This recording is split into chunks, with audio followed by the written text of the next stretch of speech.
Hey, ho there. Welcome to another episode of Screen Time Continuum. Hoping everybody's having a wonderful night out there. It is Sunday night, and I'm here with the gentleman as always. Keelan, how you doing, man? I'm doing well, doing well. Excited to talk about something where people talk backwards, forwards, and in between. Okay. Well, we will try to talk forwards for this podcast, but Mike, how you doing, man? Feeling offended by off-camera antics. I know. I can't believe that happened. Insane. Thank you What it guys so was much for supposed to tuning in. mean. I Hmm. know. I know.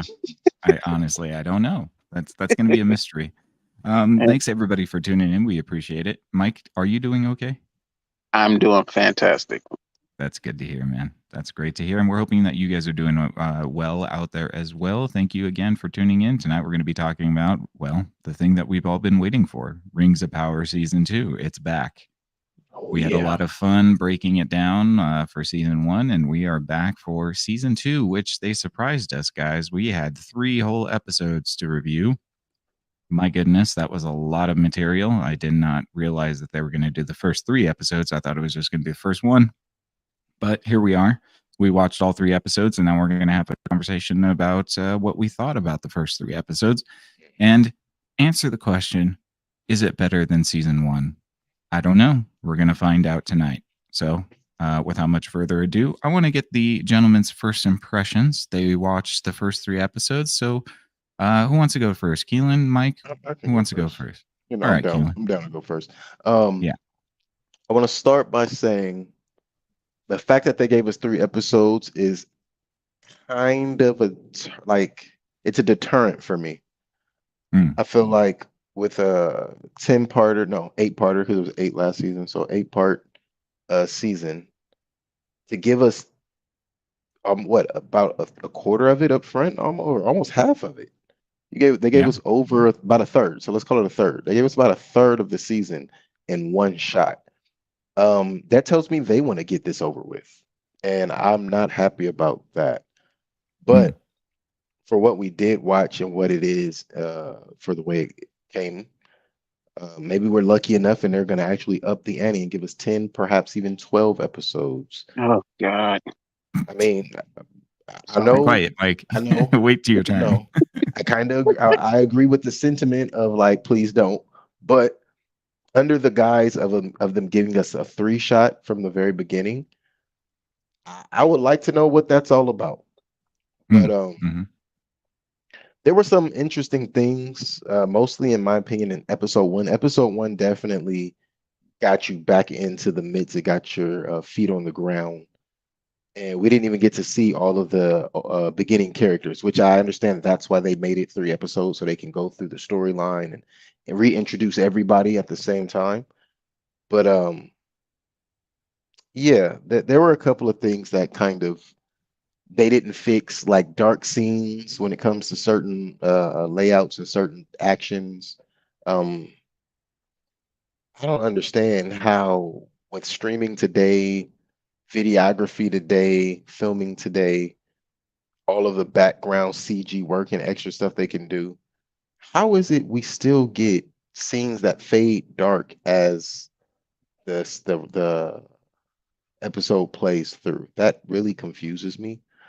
And I would also dive in enough. Like personally, I would do the homework to find out what's going on with that. Like, are these just the cameras they're contracted to use, or the post prod editors that they're contracted to use and they can't change it? What's going on there?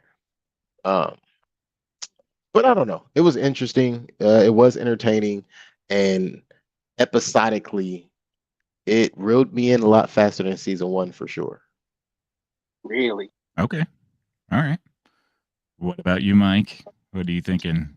First I loved impressions. it. Thought it was I the knew you greatest. would. It was the greatest cinematic endeavor ever. It was worth Mm, all $300 billion to create it, awesome. or however much it cost to make this cinematically beautiful uh no, that's the wrong word. What's the right word? Wonderful, uh You know the word I'm looking for. I don't know. Actually, you're being sarcastic, so it could go either way. How dare you, sir? I would never. I know. Mr. Bezos is creating the best cinematic. You know what? I do want to say one thing I don't like, and this goes all the way back to season 1, which I know part of y'all the review originally I wasn't really a part of, but I want to say this: if you don't have the rights to call the characters by name, don't make it. That's a fair critique. That's a very fair critique. What the hell is a Harfoot? Yeah. Yes. Right. Exactly. And the stranger. You're not over that yet, Mike? No. I don't think I ever You had a will whole be. year. I say you had a whole year to move past that. No. I'm actually Yeah, okay well. with it because they're not hobbits and they're worse than hobbits, so that's fine with me. Because they're jerks who leave people to die. Well, they're also Irish, so ew. But they're not gingers. No, but they just got these like Belfast accents and they're talking like this and everybody has a thick Irish accent, It's like, all right. Yeah, exactly. Nobody else has an Irish accent except for the Harfoots, apparently. Well, I mean, they're basically leprechauns, right? I guess, yeah, maybe. See, there you go. Yeah, fair enough. Good point. Yeah, I was excited for this though, as you can tell. Yeah. So, do you have any sincere first impressions, or are you just gonna roll with the? I'm gonna roll with what I said because, yeah, I'm gonna roll with that because why not? Okay. Somebody got to say something positive. And yeah, well, you know what's so funny is that person's about to be me, you guys. That's gonna be me. This is a screen time continuum first, everybody. Right. And I think I might be the only one that actually enjoyed this. No, okay. I did enjoy it. I just had some small, finite issues with it. No, I appreciate those issues too, because I think that there are things that you can definitely critique about this. I don't think it's perfect by any stretch of the imagination. So let me say that right off the bat. Your favorite part was the dark cameras, right? I love the dark cameras, man. It reminded me of Game of Thrones and it just gave me that nostalgic feeling. It was perfect. Well, they do say this is Bezos' Game of Thrones. He did definitely want it to be that. Yeah. So look, there was a lot of critique about these first 3 episodes from the people that we know in the YouTube space, some of the people that we follow maybe and watch their videos. What I will say is I'm about to start a flame war with those people. Not like they'd ever see this because we have like 200 subscribers. So I think that they are grifting. I think that this is nowhere near as bad as what they're saying because there's a lot of those guys out there that are like, this is the worst thing ever. It's dead. Tolkien's dead. It's over. No. These first 3 episodes were honestly way better than anything in season 1. I think episode 3 kind of falls off a little bit because I don't care for the Númenórean storyline that much. But it's terrible.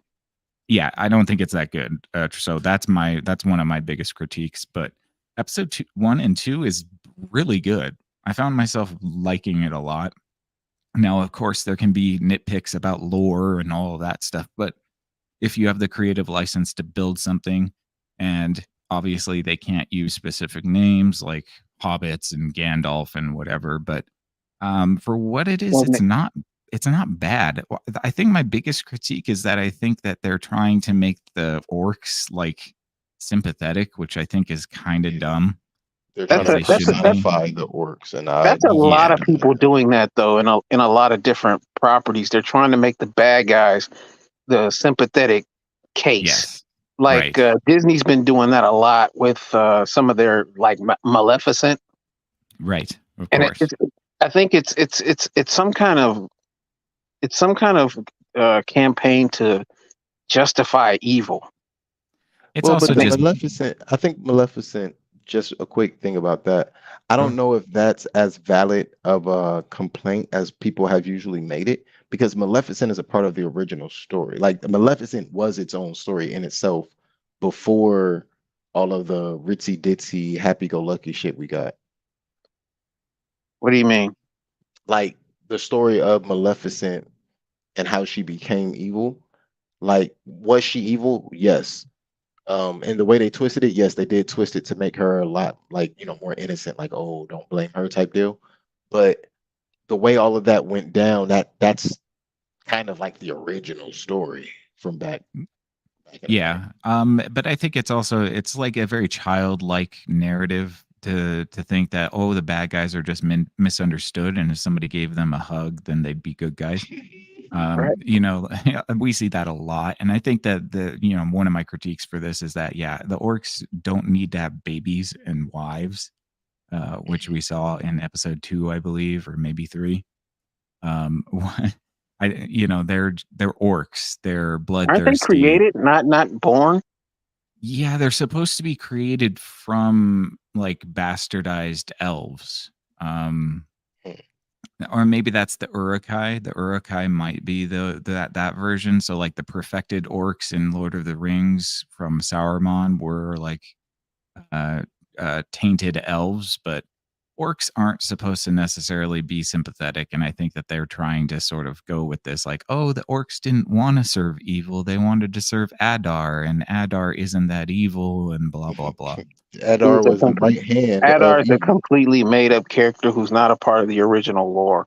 No, of course not. But you got to take some creative licenses, which I don't necessarily dislike. I kind of like the whole scene with Adar and supplanting Sauron and stuff. I thought that was pretty interesting.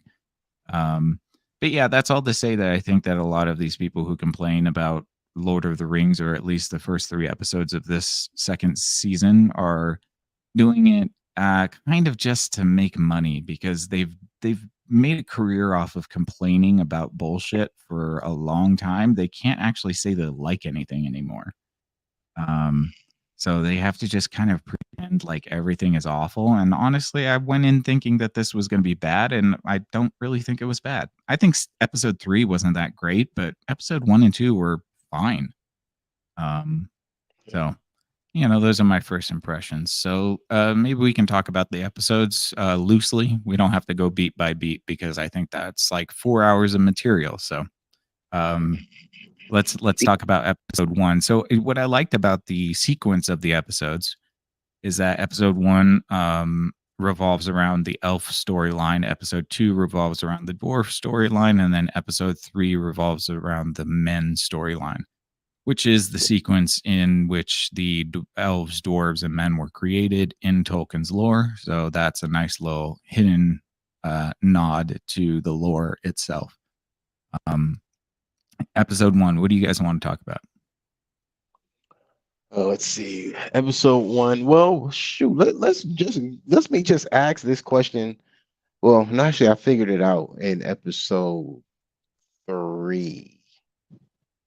Oh, okay. But it doesn't really happen to episode 2. But we get the origin story of Halbrand and how he became. Am I wrong? I have to ask that. Am I wrong for liking the fact that Sauron can kind of reinvent himself based on how he's approaching reclamation? I like that a lot. Yeah. Since he's a necromancer, I mean, there's a lot of stuff he's supposed to be able to do. Oh yeah, okay. See, I didn't. He's a he's a demigod, basically. He's one of the Maiar. Yeah. So he doesn't die. So when his corporeal form is slain, he just comes back at some point over a long period of time, which we saw in episode 1, when he's slain by Adar and his orcs. He comes back as a slime monster or something. I don't know. Eating a rat in a cave. Ouroboros type. Yeah. Slimy. Some weird thing. Yeah, no, it was good. It was like an embodiment of evil. And the whole narrative is that, since Sauron is a part of Morgoth, and Morgoth is the ultimate embodiment of evil, evil never really goes away. It just goes into hiding. So anytime Sauron is defeated, he's not really defeated. He just goes into hiding up until he makes the rings, in which he pours all of his essence into the rings. And then once the one ring is destroyed, he's finally gone. But So, prior to that, he was able to return as many times as he wanted to. so because you are more familiar with the actual lore than myself, Sure. are all the rings like the One Ring as far as having a personality and a will of their own, or is it just the One Ring that's like that? So what happens is that the rings of the dwarves and the men are created by Sauron, and in the books or the lore, I believe the elves create the three rings by themselves in secret. But the show is doing something a little bit different. But in essence, basically, Sauron is imbibing a little bit of his spirit in each ring in order to enthrall them once he creates the One Ring. So they do have power, which is what we're seeing in this season right now, is that they're able to restore Eregion. No, it's not Eregion. Linden. Yeah. They're able to restore, and they might possibly restore the Dwarves Mountain. But once the One Ring is made, that means that they're all bound to Sauron. So, yeah. And even in Right. the Lord of the Rings, if you remember, if you've seen it, Galadriel, when Frodo presents her the ring, she turns into this wraith-like spirit. It's because she was being activated by the evil of the ring, and she resists it. And that's when she decides to go to the east or go to the west to Valinor, because she resisted her final temptation. Mhm. Yeah. So that's the concept of one ring to rule them all. One ring to rule them all. Yeah, definitely. But yeah, it was cool to see sort of Sauron be slain and then come back, and Halbrand as a entity emerge. Yeah, episode 1 I thought was really well done. I will say I do enjoy all of the scenery too.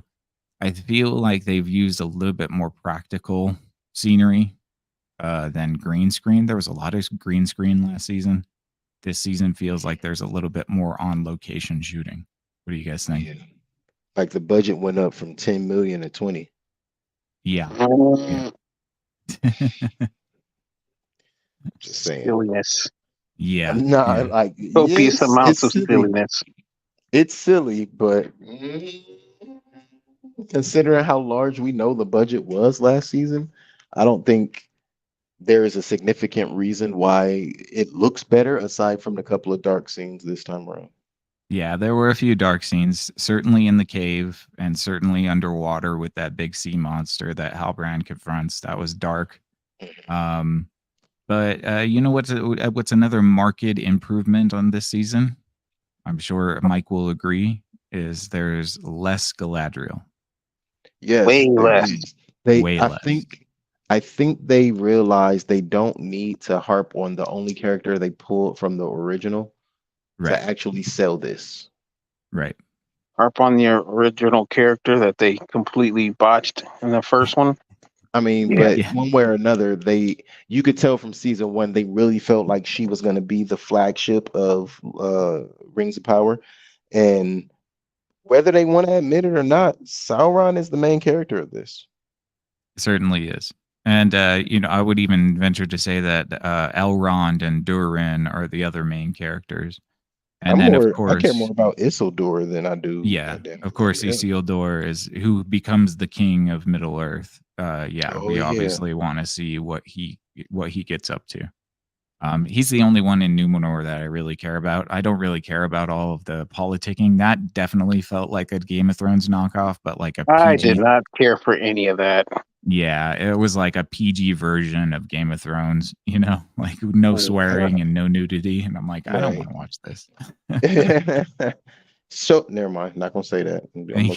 call pause just now because I haven't thought of something. Good restraint. I appreciate Yeah. you. So any Keelan, any bullet points you have from episode 1 that you wanted to bring up? Let's see. Again, Sauron being jumped by everybody.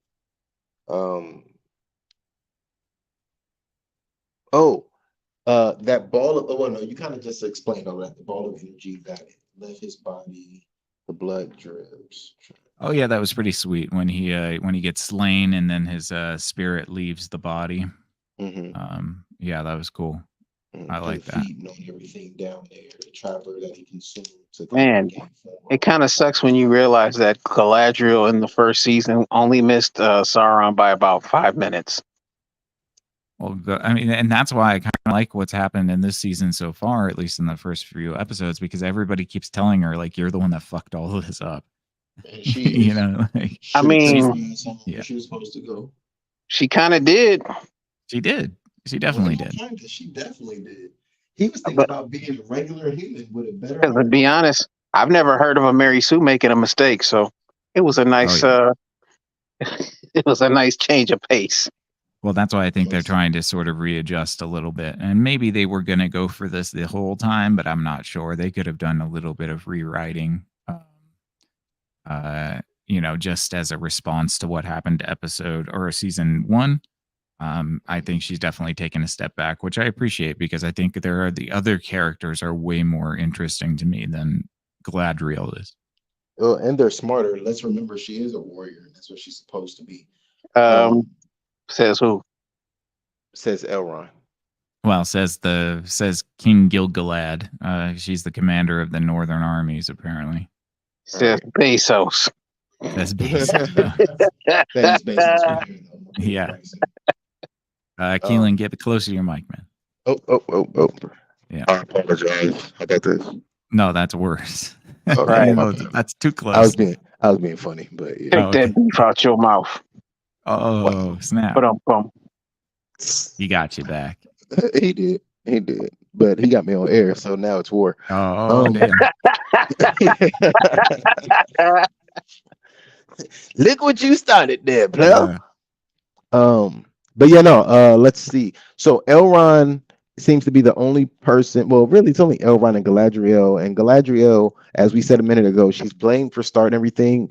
And again, her warrior mind is not one of diplomacy. It's not one to protect the people. It's one of war and death and deceit. And because none of these things are being forefronted in front of her, like there's nothing immediately that's jumping out to her, except for the fact that she's realized that, oh, I don't know, she left the enemy behind the lines and was ready to mate with him and everything. Man. Yeah, and then their whole thing about like they know that Sauron created those rings, and then they're like, well, maybe just use them a little bit. We'll just lose them a little bit. And I was thinking to myself, okay, that's kind of a stretch because the elves are supposed to have some sort of wisdom. Yeah. And the fact that all of the elves except for Elrond are like, yeah, let's just try him a little bit, you know. It's that so seems weird. Stupid.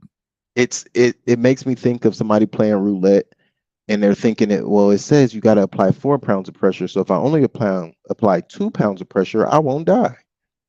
Yeah, I think half measures in order to sort of trying to sort of stave off the poison but use it as a cure type of thing. It's an interesting concept, but obviously we know that it's folly. I also I'm sorry. No, go ahead. I was gonna say I also appreciate that all of the supposed to be higher intellect elves, supposedly all elves are higher intellect, but the higher level of elves, ones. They seem to be the main ones falling victim, which makes me kind of rethink the entire concept that they have running behind the elves. Maybe it's not that they're smarter, they've just really been around longer and now they're desperate for power because they feel like they're losing their place and structure. Yeah, or that they're sort of detached from what is really happening in Middle Earth because they've lived so many thousands of years of Edenic life. Mm-hmm. And they become ignorant to the evils that are possible. And it seems like Elrond is the only one that really understands that this is all a trick. You keep saying it to everybody and nobody will listen to him. Which is weird. Because he's he's the actual only elf that's been in actual combat as compared to Galadriel, and he's the politician. Right. Yes. But in the Lord of the Rings, Elrond is a ring bearer himself. So I guess we'll probably see how that comes to be because he's gonna get sorry. No, go ahead. I was gonna say I think he's gonna get Galadriel's ring. I think the High King is gonna force that. Bill, he just gave him power over her battalion. Remember? No, he's a Galadriel keeps her ring. She has it in Lord of the Rings, but I think he gets the High King's ring. Yeah, I because think he's he's not in. the He yeah, doesn't make right. an appearance in the Peter Jackson Lord of the movie, Rings. so I would assume that too.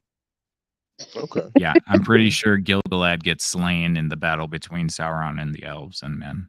Oh yeah, I can Um, see that. Or a dwarf so takes him out. yeah, the dwarves.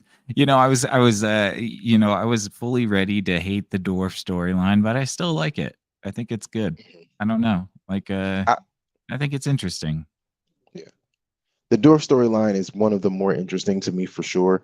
And I think where they saved it, because it was headed downhill, where they saved it was that conflict between the Durins, Yes. King and Yeah. Prince Durin. But we're jumping Mhm. ahead a little bit there. That's okay. We could So just talk let's about the storylines, yeah, That's yeah. okay too. So we see Sauron as he goes and allows Adar to enslave him. After he's being enslaved, and he goes through that, I guess, to kind of gain some level or drop the guard of Adar, which, bruh, what?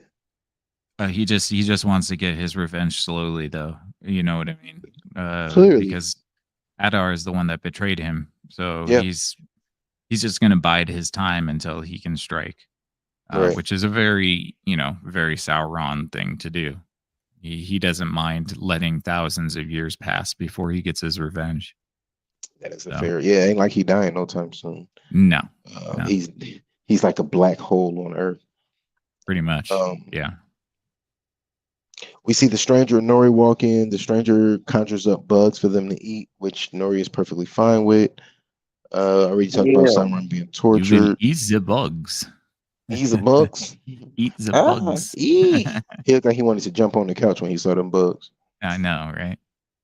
I would have. That's So, nasty. so obviously that's Gandalf.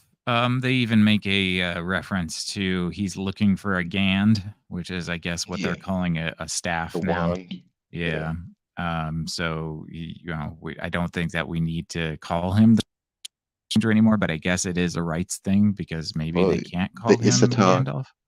right? Yeah, Istar is the classification of wizards that come to Middle Earth. So there are 5 of them.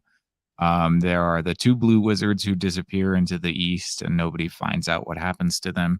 Then there's Sauron the White, who's the most powerful of them all. Then you have Gandalf the Gray, and then Radagast the Brown. I guess. You say Radagast, Sauron the White?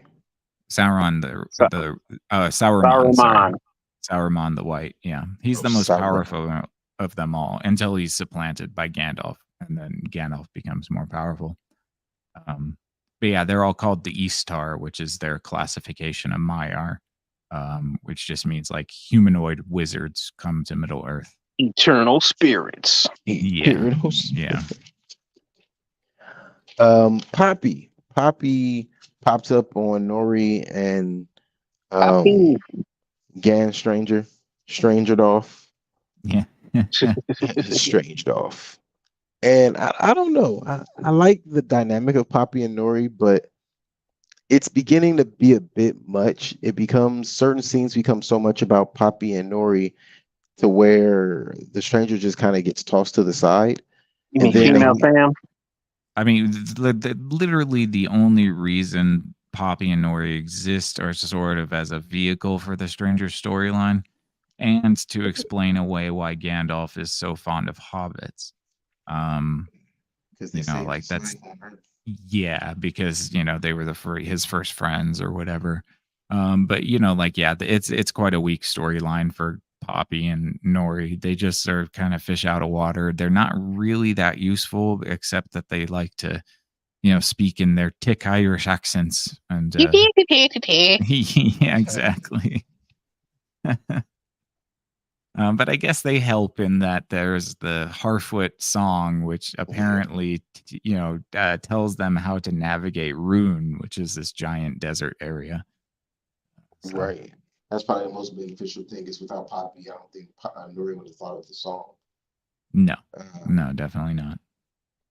let's see. Ceradan comes back with the rings. Waldrick is killed by the beast. What else are some really top level things? Oh, Celebrimbor. So the High Lord or the High King has sent a message to Celebrimbor letting him know, hey, don't let Halbrand in. He's Sauron. But before that can happen, Sauron returns as Halbrand back to Celebrimbor, and then that's the end of episode 1. Yeah. Well, But Your mic is cutting out again, Keelan. okay. did you see it? Did you see the messenger getting killed? Was that surprising, or did you like that? Makes I did see I saw the messenger getting killed, but at first it went over my head until episode 2. Right. I didn't realize that was their messenger in that moment. Oh. I know. When I thought back to it, I was like, how did I not catch that?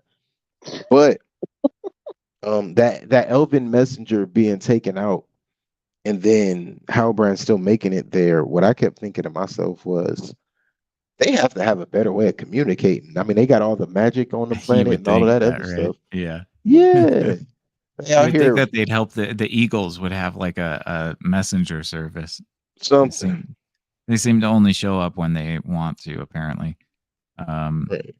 Yeah, so Celebrimbor doesn't know that Halbrand is Sauron, even though all the other elves know. He's in Eregion, working on, or he finished working on the rings, and he's waiting to hear if they've worked or not. Right. Which is how Halbrand sort of tempts him into letting him back in because he reports, or he says he has information about that. Which I thought was kind of interesting because there's this whole storyline in I believe it's in the appendices or somewhere around there where they talk about Anatar and the Lord of Gifts and how Sauron disguised himself to trick the elves into creating the rings. It's Okay, so that is a part of interesting. the original story. Yeah, it's a part of the original story, and it's interesting to see how they're sort of interpreting that. I don't know if it's exactly the way, because Tolkien isn't 100% specific. So this is all the appendices stuff. So this is like little paragraphs that he writes, and then everything gets filled in from there. So they're kind of taking creative liberties about how he's doing that, and I don't think they do a very bad job about it. I think that they're doing a pretty good job about showing the subtlety of Sauron and how he's willing again to sort of wait, and he's very Machiavellian. He'll say whatever he needs to say and be whoever he needs to be in order to serve his aims in the moment. And I think that that's a pretty good characterization of who that character would be.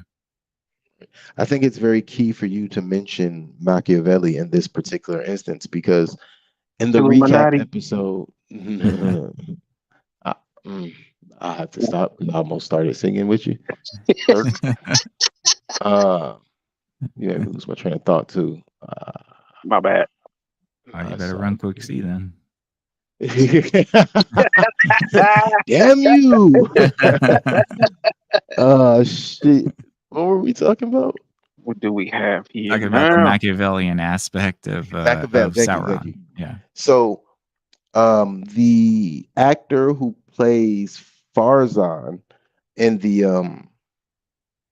what that behind the scenes episode that they have on Prime for episode 3, even though you have to go to YouTube to get all the behind the scenes for episodes 1 and 2, which is why I didn't get to watch any of it. But either way, he brings up how, and of course this goes to Numenor, but in Numenor they are kind of treading this line of a Machiavellian society, and everybody talks about how Machiavelli mostly talked about tragedy and peril and all of those things, but the pursuit of power being the most important thing. That's the Machiavellian attitude. He explains that essentially Machiavelli gave the blueprint to survive in a world of that nature. Yeah, of course. I mean, it's a ruthless way to live, and it's destructive, but it's not inefficient. If you orient yourself towards power always, then you would say and do anything you need in order to become powerful. Right. And it does work because most people aren't willing to do that. That's why it works, though. If everybody was Machiavellian, it wouldn't work. It would just kill each other. Fair way to think about that. Yeah. Everybody must go. It just preys on decent people. But yeah, so seeing Sauron sort of tempt Celebrimbor into creating more rings because Celebrimbor has been so desiring of like creating the beauty of Valinor. So it's interesting about the elves. Is the elves are obsessed with Valinor. They leave Valinor in order to wage a war with because Morgoth steals the Silmarillions from Valinor from the elves and takes them to Middle Earth, and the elves decide to leave, or at least some of them decide to leave Valinor to go retrieve the Silmarillions, and that's the only reason that the elves are actually in Middle Earth. So they're obsessed with the light of Valinor, and they say that the Silmarils were like the perfect uh, illustration of the light of Valinor. And they say that Mithril has like a percentage, a tenth of the light that Valinor has. And then you have their trees, which are also like sort of like shades or replicas of the light of Valinor. So they're very obsessed with recreating the majesty of their heaven. And so that's why Celebrimbor is so hell bent on creating something perfect, because he is wanting to see the light of Valinor in Middle Earth. That actually makes sense. I don't think I knew any of that. So you just explaining that just kind of, because I honestly, here's the deal. Yeah. So, and that takes me back to what I was going to say about Anatar and back to the whole Halbrand coming in to Celebrimbor. I thought Celebrimbor was just, in most societies, especially when you have like he's like the Tony Stark, Doctor Doom type, right? Where he just has all of this knowledge and stuff, but he's like only a scotch away from being evil. Right. No, he's just being tricked. So Celebrimbor, you can think of him as sort of like the Hephaestus. Hephaestus being the god of forging in the Greek pantheon.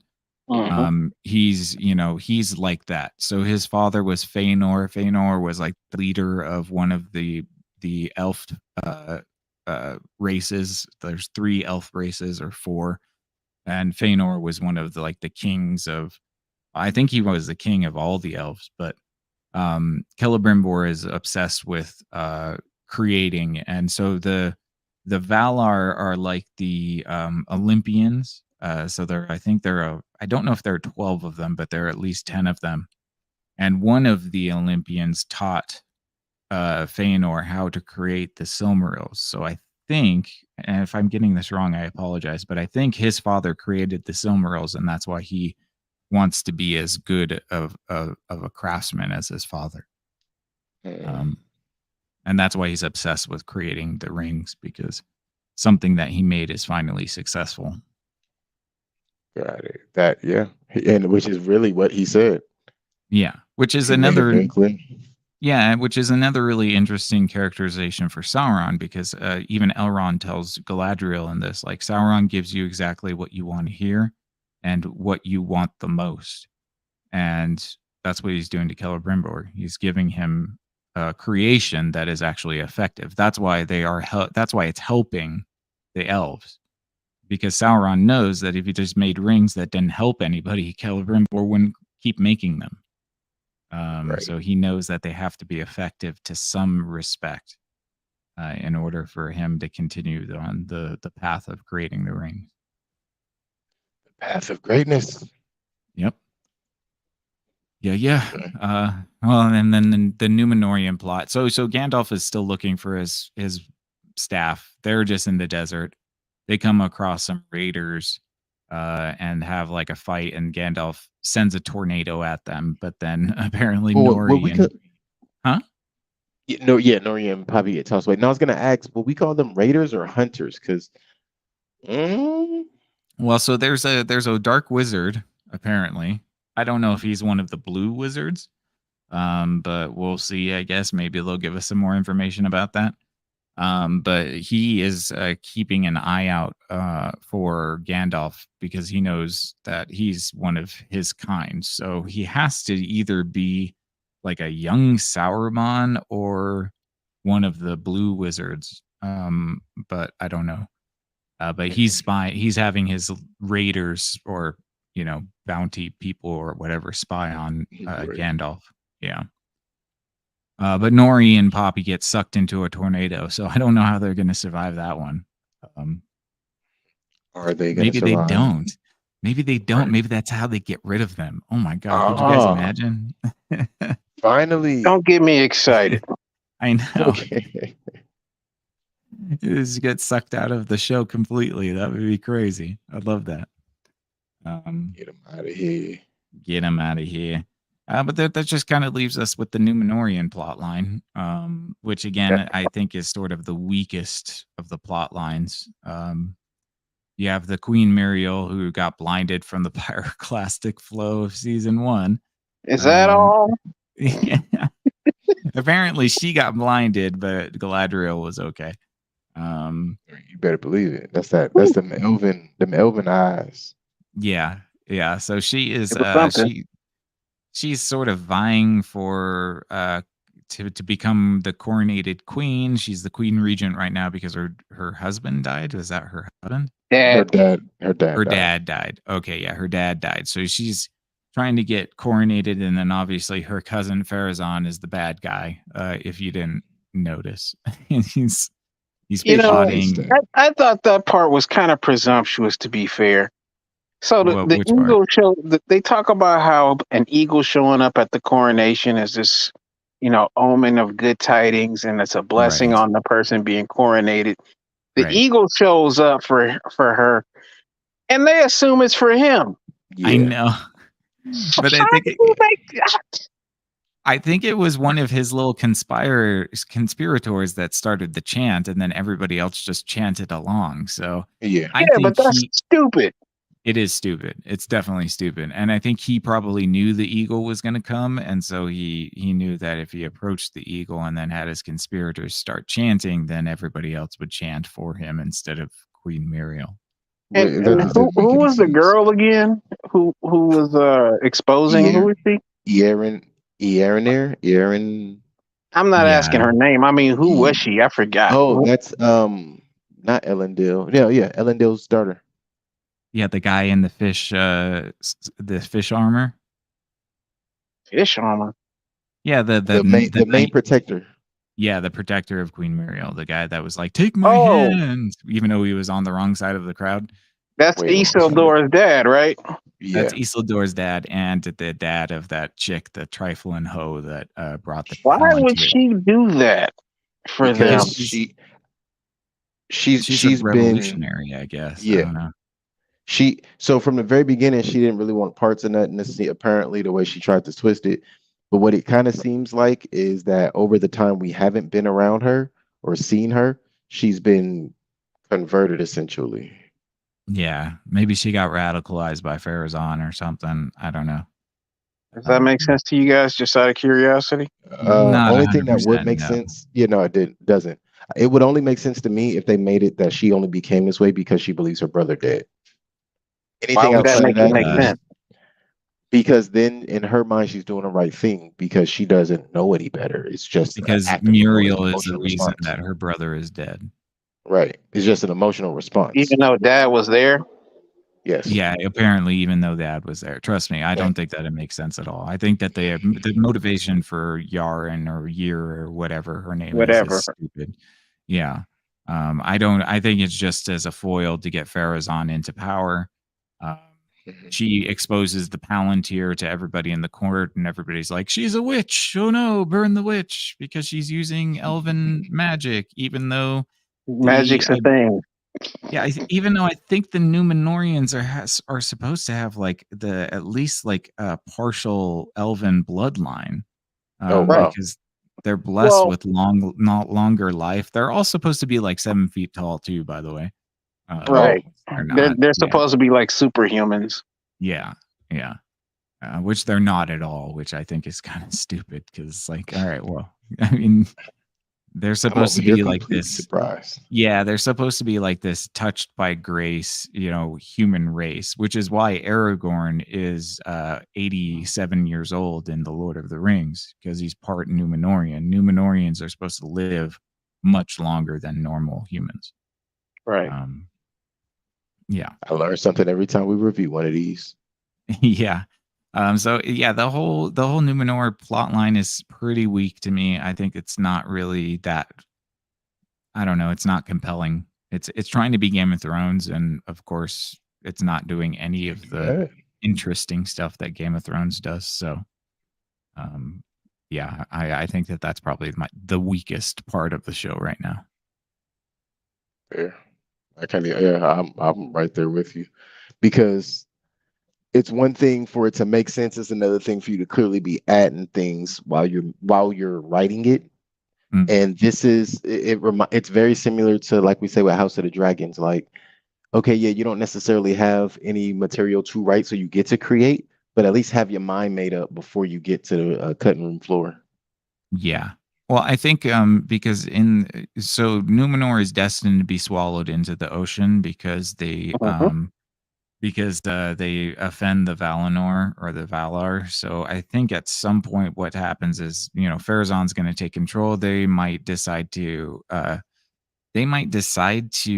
fight with Sauron. At first they imprison Sauron, so they haven't done that yet. Or did they do that last They did that in the season? first season. That's right, they did. Right, they imprisoned Halbrand. Oh, okay, yeah. Um, but I think at some point they get turned, and so I think Farazan is the guy that starts to turn the Numenorians towards the dark side or whatever, which will, basically bring about their judgment day, Is it and the they dark side or dark seed? all get swallowed by the sea. It's very much the Atlantis myth. Well, the sea is never wrong. The sea is never wrong. That's right. Oh yeah, that was their saying, wasn't it? Mhm. Did you hear the disappointment? That's funny. Oh God! You remember more about this than I do, man. No, I think you secretly like it. I do. I said I did. Yeah. I wasn't I know. being sarcastic. The whole, yeah, I was mostly, but Yeah. I'm sitting here however, lying to somebody else. You're Huh? right. We heard. No, I was about to say you can lie to somebody else. We heard all of the sarcasm, but there's always some truth to the lies. Right. Well, for every joke, there is a little bit of truth to it. That's Unless I correct. tell you it's too embarrassing to admit that there's any truth, and then it's all shenanigans. I did like Oh, I'm still really interested in see what happens in Khazak Doom because I know there's a Balrog coming and I know Balrog. yeah, Yeah. Balrog. So when they're digging for mithril, so they're gonna have to go mine more mithril because they need to make the rings for the dwarves. And the problem with the dwarves is that they were created before the elves by a god that made them out of stone, and he got reprimanded because the leader god found him creating the dwarves, and he was going to kill the dwarves, but the creator of the dwarves begged the leader god to let him keep them, and he said fine, but they need to go to sleep until after the elves arrive.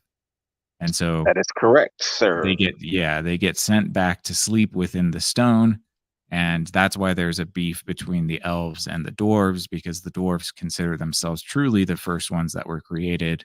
And they're right about that. It's just that it wasn't the plan of the head god. All So father. the All Father, that's a good way of saying it. Yeah. Um, so yeah, so there's this need for the dwarves to dig and be in the earth, and also to create works of beauty using the earth. And the problem is that there are deep things underneath the mountains that are dwelling, and forces of evil. And so the deeper the dwarves dig in Khazak Doom, the closer they're going to get to that evil. So that's going to be an interesting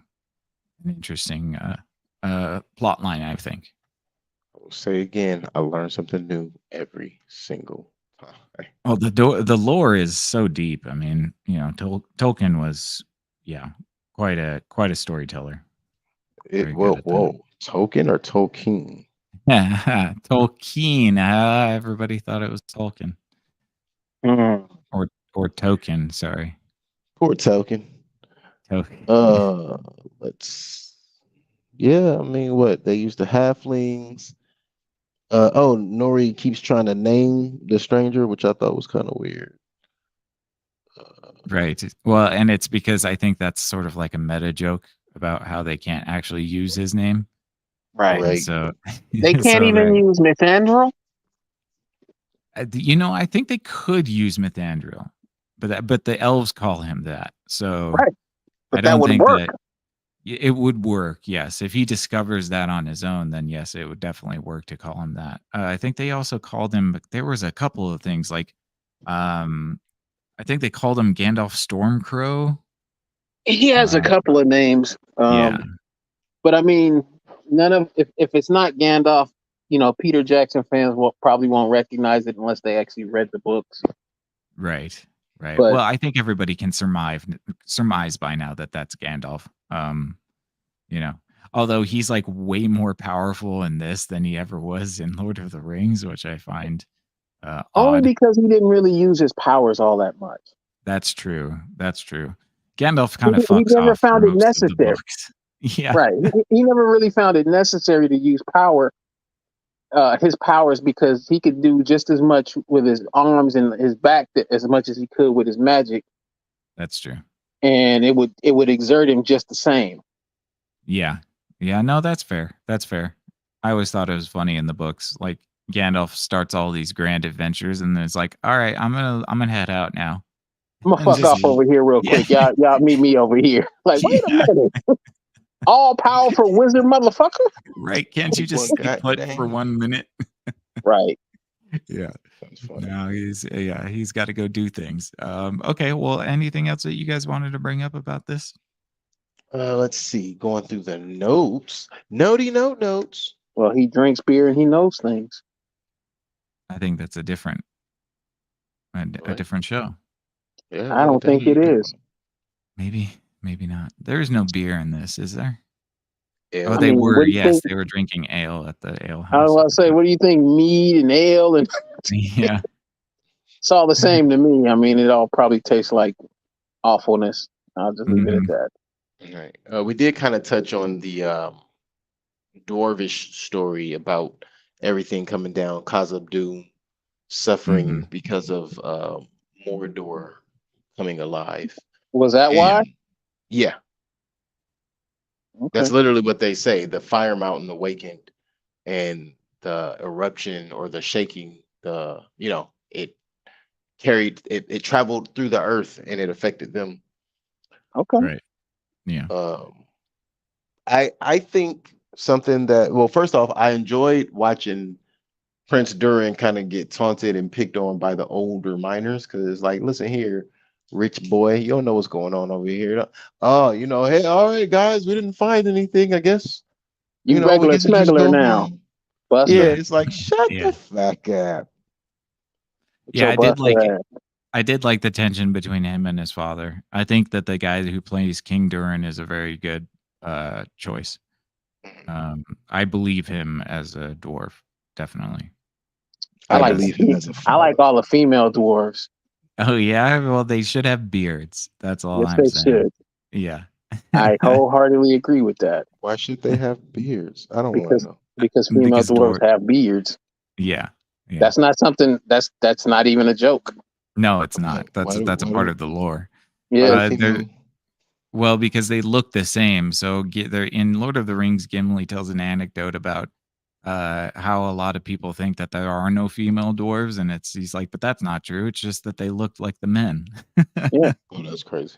So they Yeah, all they have all have beards and they all look the dwarves same. have beards, male and Yeah. female. Mm. Kind of like old ladies nowadays. Right. Well, they weren't going to do that to Disa. You know that. They should Didn't have. do that to Disa. They weren't gonna.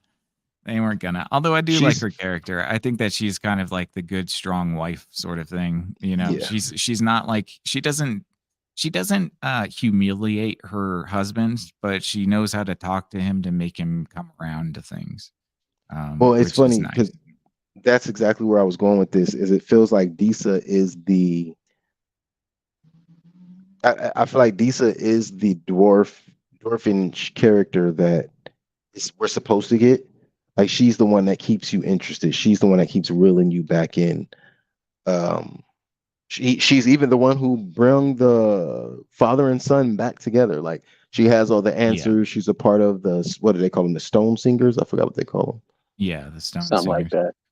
Yeah, which is a nice little bit of lore too. I think that's more of a callback to sort of like Snow White, and In the why the sense, and why the dwarves sing in the mountain. well, actually, it could be more a reference. It could be that too, but it could be a reference to the fact that everything about the universe of Lord of the Rings Is is song. yeah, Mm-hmm. That's true. because the entire You're right. universe is based off music or a song and the vibrations of singing. That's true. Very true. Right. Yes, See? you are correct. Even the intro is just cymatics, which is sound moving. That's probably why a lot of the book is a lot of singing in it too. Now that I'm thinking about it, that makes sense. Yeah, I agree. So, if you didn't know, Keelan, in the lore, the God creates the entire universe. The God, the All Father, he creates all his children, which are the main gods under him, and all the world with song. Mm-hmm. So what you're telling me is the 7 doors are the All Fathers of this whole situation. They'd be the children of the All Father. Yeah. Oh, that's nuts though. Like Sauron is one of his sons. To put it Sauron, to give you the proper. Morgoth, one of his sons. Sauron is one of Morgoth's acolytes. Yeah, his commander, basically. Yeah. Oh, I get it. So when you get all the way to the tippy top, it gets back to God and his angels, so to speak. Basically, yeah. And how some of them tread in different directions and have different names. Okay, wow, that's crazy. Mm-hmm. Nope, didn't know that. Yeah, you can think of Morgoth like Lucifer, and the other Valar are like the angels, the archangels. Mm-hmm. Yeah, and then you have Eru Iluvatar, who is God. He's the one that creates all. Yeah. Man, listen, I'm learning some things today. Like, not being funny, I'm really learning some. Well, because if you really want to know, man, the actual lore is amazing. It's really good. It's really good. Just read the first 15 pages of Silmarillion. That's why a lot of people. Well, that's a hard thing to do. Well, the first 15 pages are just about the creation myth, which is really, really beautiful. It's not as difficult to read. Yeah. What I mean is that all of the Silmarillion is hard to read. Yes, yeah. It's not it's you know how they say it's college level reading, Keelan? This is like hard to read. No, they have like Harvard fucking lectures about. I'm gonna say you got to know the vocabulary and the everything behind it first. It's the names and the genealogy of everything. It gets complicated. It's so complicated because you'll spin out from Eru Iluvatar's one character, then he spins out like 12 different characters, and then those characters spin out like 5 or 6 different characters each, and you have to keep track of all of them. And then you have the elves and the dwarves and the men. It's like, oh, holy shit! There's way too much to keep track of. It gets hard to keep up with. Yeah, yeah. That's all right. Yeah, stuff I didn't know. Stuff you didn't know. Yeah. Celebrimbor wasn't gonna let Halbrand in because he was listening to Galadriel. Somehow he is convinced, and the way he is convinced is because it's raining and he has a heart. He lets Halbrand in because he knows he has nowhere to go. And I'm sorry, when Halbrand disappeared and started moving about the room, destroyed my first age bottle of wine, bastard, and then stepped out of the fire as an elf all of a sudden. Because that's why in a private chat, remember, I posted it and I'm like, so this motherfucker's an elf?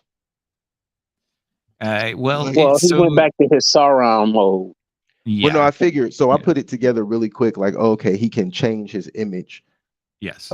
Because he's really nothing. He's a blob. He is energy. He is a concept more than a being. The elves are sort of created in the image of the Valar, so that it would stand to reason that when the Valar take a bipedal humanoid form, they look like elves. Right. So that's why he looks like an elf. So that Yeah. is really his real form. Not necessarily because Sauron. I guess Sauron was actually supposed to be beautiful, so yeah, it could be. It could be, but they're not. They don't really have a form. They can choose to take a physical form. And yes, Sauron, when he takes a physical form of a human, he's supposed to be very beautiful. Hmm. Yeah. Like Satan. Right. Right. I was thinking Exactly. the same thing, Mike. Yeah. I was thinking the Were, same thing. were you?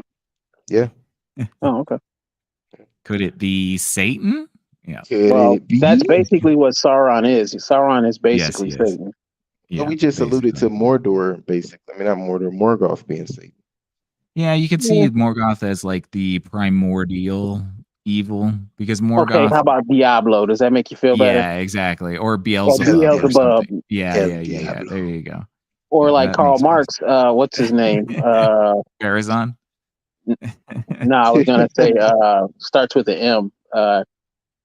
Mephistopheles. There you go. Yeah, Yeah, okay. The from ruler of Faust. Earth. Yeah. Okay. All right. Well, final thoughts, guys. What do we think? Oh, Are we? Well, yeah, Keelan, go ahead. What no, else I you did. got? I wanted to know how you guys felt about that whole disappearing act he pulled on Celebrimbor and what you would have done on the other side of that. Who would have left? Yeah, I mean, it is kind of funny that he's trying to convince them that he's of some sort of good, when they all know that an That's evil is Sauron lurking. moves. Yeah, Those are Sauron moves. I mean, it is very much a I thought Sauron so. move to come from the fire and stuff. But I did like how he tried to make it look like the Light of Valinor, which was interesting. So he was trying to sort of mask himself as a Valar. So, um, he was you seducing know, that man. yes, he was. Yeah, he was playing to He his was ego. seduced. Yeah. He did awful things when the cameras were turned off. Oh God. Maybe so. Moving on to that. So yeah, what? Durin apologizes. Celebrimbor is lost. Oh yeah, and Celebrimbor is lost to the when he decides to lie. It's like that's when for me it's like, oh, okay, Sauron really is like the embodiment of evil because he's turned Yes. this seemingly perfect, nice, humble creator into an A attention whore, deceiver. essentially. Yeah, Yeah. a deceiver. Deceiver. And I like how subtle that is, because that's exactly how it would work. It's Yeah. not like a mustache twirling villain. It would be just somebody that sort of nudges you in the direction of falling from grace. Well, Yeah. that's the way. Well, that's the way they say it works. Yes. Yeah. Demons and evil spirits and entities aren't able to manipulate you physically, but they Yes. can make suggestions to manipulate you mentally, Subtly. and they convince you to do things, or they suggest you do something that goes with your against your best interest, but in your favor for something. Yes, and usually in your immediate interest and then in your long-term detriment. Correct. Yeah, for sure. And with that, everywhere you look, there are enemies in the midst. Oh, yes. A darkness has descended upon Middle Earth.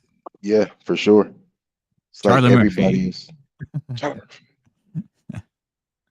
like 'cause everybody is definitely followers of Adar and all of that. Let's see, Estrid, Isildur, Muriel's coronation, the eagle, the doors get the ring. Yeah, that's pretty much it. Yeah.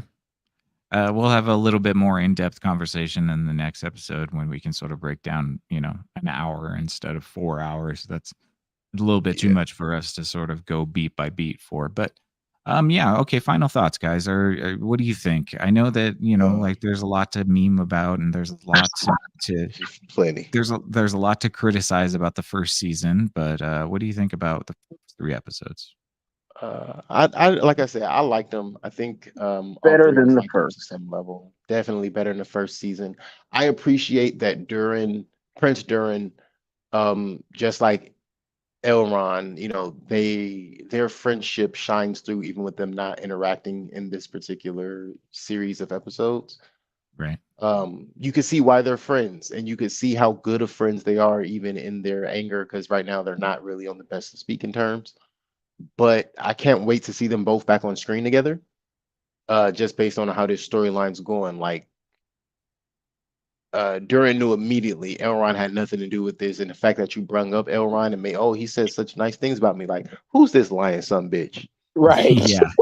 Like, nah, you ain't the guy, buddy. No, Yeah, Elrond would it ain't never you say for sure. anything nice about me. Especially not to somebody I don't even know. Right.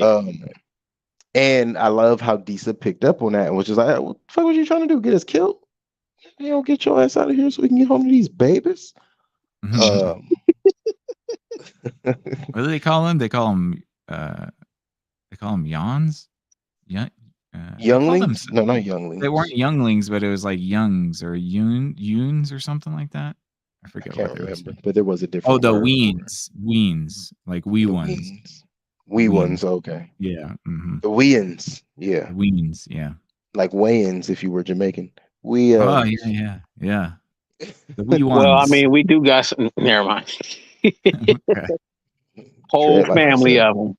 Okay. So it seems as though we think that this is definitely better than the first season so far. We reserve the right to change our minds should something happen. But until then, yeah, I think it's definitely a market improvement from the first season. So I'm cautiously optimistic, and we'll see what happens for episode 4.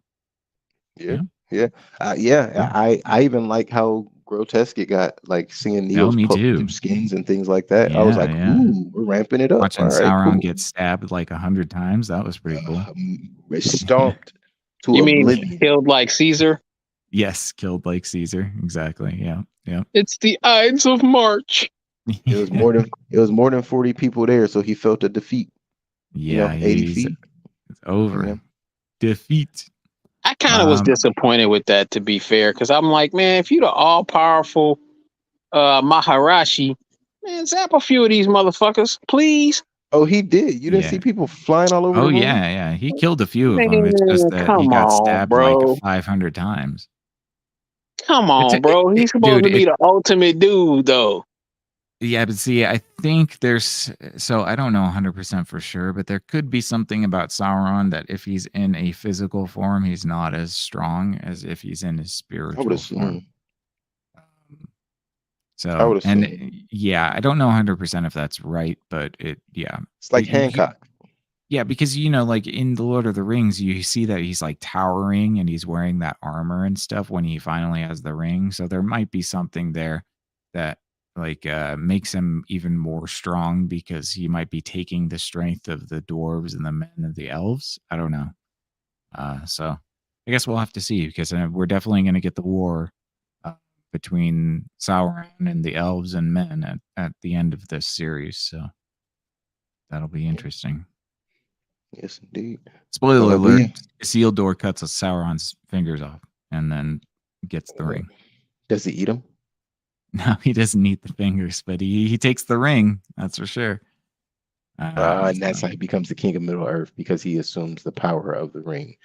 And as we already know, and that's something else before we close out. I thought that was a great way for them to show how Sauron puts his essence into the rings. Is he does it through the what's it called? Mithril. He does it through the mithril, and I think that's the best way to do it, because it's a pure substance and it can actually absorb his power. His evil. His essence. Yeah, we know he corrupts the rings either way. So I mean, but you have to give us a way he does that, and I think they did that well. Not just by him grabbing it from Celebrimbor, but when you see him switch hands, which was totally unnecessary, aside from cinematic effect of not turning your back and or turning over the shoulder and blocking out some other action on the camera. Hey Nick, was it just the one ring that was forged at Mount Doom? Yes, the Ring of Power is forged in Mount Doom. Okay. Yeah, all the other rings are forged by Celebrimbor. Yeah. It's just that Sauron has influenced him into forging them in the books. So. And once he has the appropriate knowledge, he creates the one ring. Yeah. Once all of the races on Middle Earth have a set of rings, then he goes and creates the one ring so that he can have power over all of them. And nobody is the wiser. Right. Except for Elrond and Durin, apparently. Yeah. What's the inscription say? One ring to rule them. one ring to bind them in the dark. How's it go? Yeah, one ring to rule them all, one ring to find them, one ring to bind them all, or no, one ring to rule them all, one ring to find Keelan, them. that's your homework. Something You got to in learn the it. blah blah blah, and in the darkness bind them. Yeah. I'm not learning nothing. All right. Well, we should You wrap get your this up. homework done, motherfucker. The only thing I have to say left. Yes, Keon. What's No, I going was on just now? I was just gonna go to the ring thing to finish that off really quick. Apparently, Sure. it is called the ring verse, and it is an inscription on the ring, and it is in black speech. Yes. Uh-huh. Yep. Yeah. Just And couldn't black remember speech what it is- was. It's been a while. Yeah. It has been a while. All right, well, let's finish this up. I have one last thing to say before we leave, and it's that Theo needs to be nicer to his stepdaddy elf. He's being very rude to him right now, and I don't like that. So Yeah, that threw me off. I thought that was his actual dad, but I guess we'll figure that out. if they keep like teasing that it is, but he's like, "You're not my dad," and then it's like, all right, I guess he's not, but whatever. Because he was there at his own conception. Yeah, Theo's a shithead anyway, so I don't care. Theo's definitely a shithead. You didn't like him in season 1, and I'm starting Nope. to get on that boat because Yeah, it's like, come on, little dude. I was surprised they wanna killed know what off snatched Mom. him. I think Well, she we saw apparently when they wanted killed to Brahma. leave. She wanted to leave the series, so they just Yeah. killed her off. In between mean, seasons. I can't blame her. No, I can't blame her either. Honestly, after the first But season, I don't know. You know that's Enough a of this that's a shit. different Adar too, right? It is, Yeah. yeah. Well, the first one was Benjamin Stark, and Yeah. Now it's not. So Now I it's definitely Simon had Pegg. trouble I mean, recognizing him at first. they got Simon Pegg playing Sauron now. oh no. All right. Well, thanks everybody for tuning in. We'd really appreciate it. What did you guys think of Rings of Power season 2 premiere? Did you like it? Did you hate it? Let us know in the comments. We'd love to hear from you. Leave that thumbs up and a subscription if you feel so inclined. It would really help us out. We want to build out our fan base, and we can't do it without you. So thanks so much. We will be back probably Thursday night or Friday night because the episode 4 will be on Thursday night. So maybe Friday night or something like that to review episode 4. So stay tuned for that. And until then, you guys stay cool out there. And for Screen Time Continuum, I am Nick. I am Keelan. And I'm Mike. Stay classy, Sandy. No one. I like it. Yeah. Santiago. Santiago. I think it means a whale's